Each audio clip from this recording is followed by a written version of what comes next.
Johor மூவாரில் நடைபெற்ற dragon சீன நாக ஊர்வலத்தில் மலேசிய கொடியுடன் சீன நாட்டு கொடியும் இடம்பெற்ற சம்பவம் போலீஸ் விசாரணை அறிக்கையை திறக்கும் அளவுக்கு சென்றுள்ளது. மூவார் தியங்ஹுவா சங்கத்தின் 20வது நிறைவாண்டை ஒட்டி அந்த டிராகன் ஊர்வலம் நடைபெற்றதாக மூவார் போலீஸ் தலைவர் ரைஸ் முக்லிஸ் அஸ்மான் அசீஸ் கூறினார். அது மலேசியாவின் மிக நீளமான டிராகன் என கூறப்படுகிறது. டிராகன் உடலின் வலது பக்கத்தில் ஜலூர் கமிலாங் கொடியும் இடது பக்கத்தில் சீன தேசிய கொடியும் இடம்பெற்றிருந்தது விசாரணையில் கண்டறியப்பட்டது.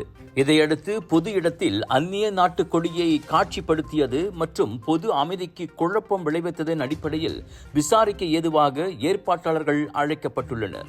கடந்த மாதம் இதே போன்ற சம்பவத்தில் மாதிரி ராட்சச ராக்கெட்டில் சீன கொடி இடம்பெற்றது குறித்து தங்காக் போலீஸ் விசாரித்தது.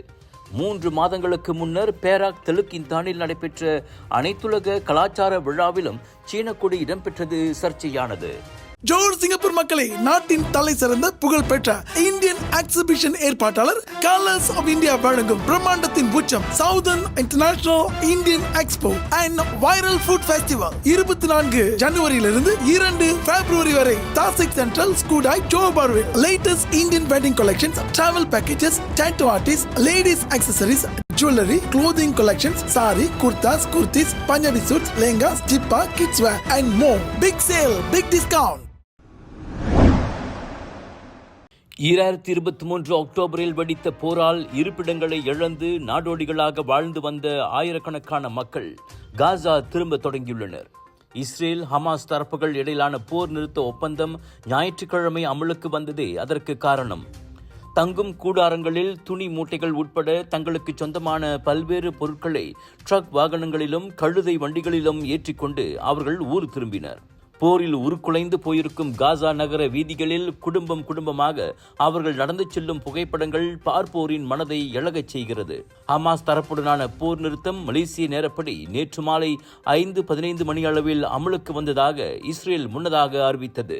பிரதமர் பெஞ்சமின் நேத்தன்யாஹூ ஏற்கனவே அறிவித்ததை விட இது சுமார் 3 மணி நேரம் தாமதமாகும். 15 மாத கால போர் முடிவுக்கு வந்துள்ள போதிலும் இணக்கம் கண்டபடி பிணை கைதிகளை ஹமாஸ் விடுவிக்கவில்லை என்றால் காசாவில் மீண்டும் தாக்குதல் தொடரும் என நேத்தன்யாஹூ எச்சரித்துள்ளார்.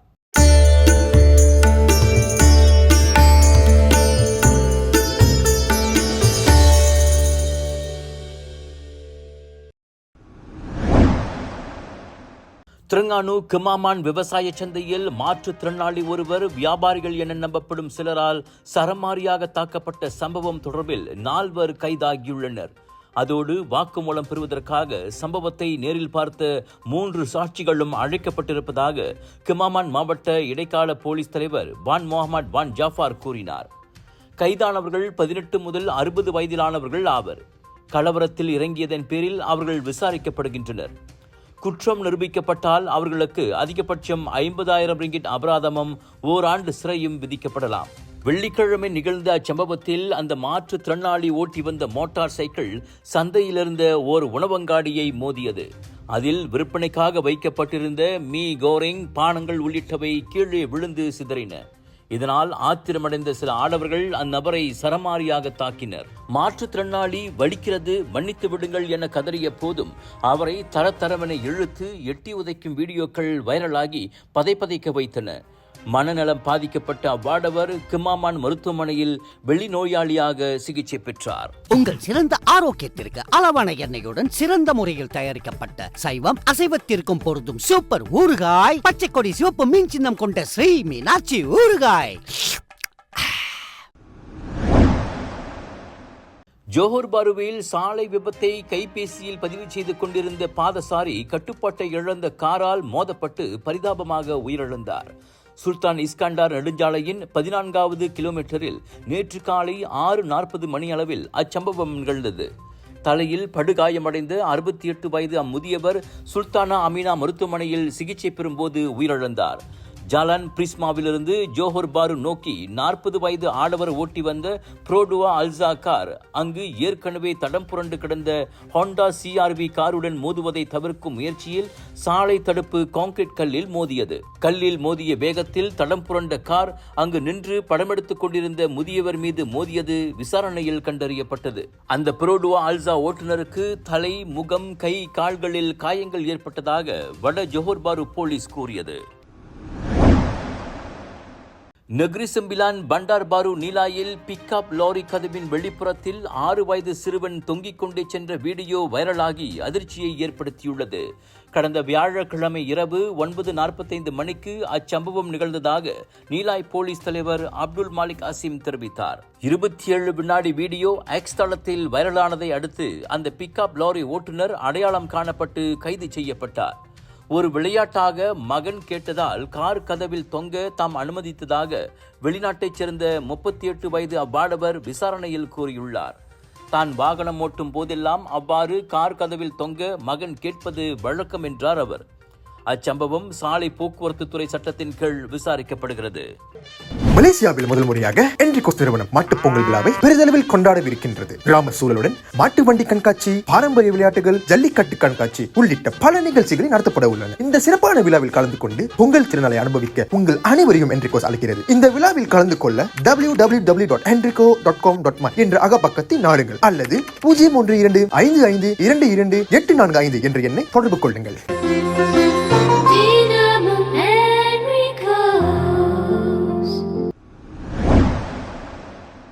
தேசிய பாதுகாப்பு அச்சுறுத்தல் காரணங்களுக்காக அமெரிக்காவில் ஞாயிற்றுக்கிழமை தடை செய்யப்பட்ட சில மணி நேரங்களிலேயே டிக்டாக்கின் சேவை வழக்கத்திற்கு திரும்பியது.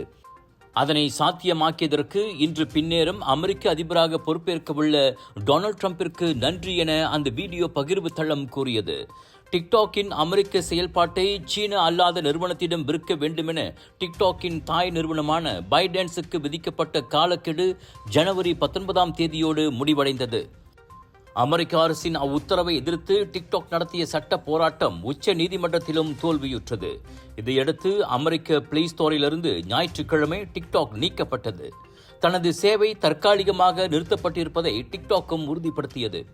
இந்நிலையில் ஒரு சுமூக தீர்வு எட்டப்படும் வரை டிக்டாக் மீதான தடையை ஒத்திவைக்க ஏதுவாக பதவியேற்ற கையோடு ஆணை பிறப்பிக்க ட்ரம்ப் நேற்று உறுதியளித்தார். அவ்வகையில் டிக்டாக்கில் அமெரிக்க நிறுவனமும் 50 விழுக்காட்டு பங்குகளை கொண்டிருந்தால் நல்லது என ட்ரம்ப் பரிந்துரைத்தார். அதன் மூலம் $1 கணக்கான வருமானத்தை குவிக்க முடியும் என்றார் அவர். நாளை வெள்ளை மாளிகை திரும்பியதும் ட்ரம்பின் நடவடிக்கைகளை யார் கண்காணிக்கிறார்களோ இல்லையோ டிக்டாக் நிச்சயமாக அணுக்கமாக கண்காணிக்கும் என்பது திண்ணம். இந்த தேங்காய் எண்ணெய் சமையல்ல அப்படின்னு ஸ்பெஷல் இருக்கு. கேரளாவிலிருந்து தயாரிக்கப்பட்ட ரேனாயூர் சமையல் தேங்காய் எண்ணெயில சமையல் செஞ்சு சாப்பிட்டா தரமாவும் இருக்கும், அறுசுவையாவும் இருக்கும்.